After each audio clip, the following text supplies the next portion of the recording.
ఒక నగరంలో ఒక ధనవంతుడు వాకింగ్ చేసుకుంటూ రోడ్డు మీద నడుస్తూ వెళ్తున్నాడు. రోడ్డు పక్కనే ఓ పేదవాడు చలికి వణికిపోతూ ఏదో రాసుకుంటున్నాడు. ఆ ధనవంతుడు పేదవాడి దగ్గరికి వెళ్లి, ఎందుకు వణికిపోతున్నావు, కోటు వేసుకోవచ్చు కదా అని అంటాడు. అప్పుడు ఆ పేదవాడు అంటాడు, సార్ నా దగ్గర కోటు లేదు, అందుకే నేను ఆ చలిని డైవర్ట్ చేయడం కోసం ఏదో రాసుకుంటున్నాను అని అంటాడు. అప్పుడు ఆ ధనవంతుడు, సరే మా ఇల్లు పక్కనే ఉంది, నేను వెళ్లి నీకు కోటును తీసుకొస్తానులే అంటాడు.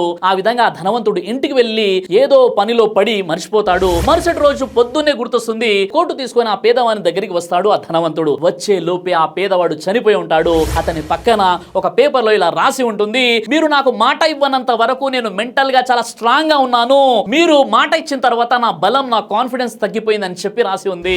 ఈ స్టోరీ ద్వారా మనం నేర్చుకోవాల్సింది ఏంటి అంటే, మన వల్ల కాకపోయినప్పటికీ మనం ఇతరులకి పెద్ద పెద్ద వాగ్దానాలు చెప్పుకుంటూ ఎన్నో ఆశలు చూపిస్తూ ఉంటాం. అలాంటి సమయంలో వారు తమను తాము నమ్ముకోకుండా మన మీద డిపెండ్ అయి ఉంటారు. అందుకే హెల్ప్ చేయగలిగితేనే మాట ఇవ్వాలి, లేదంటే లేనిపోని ఆశలు పెట్టకూడదు.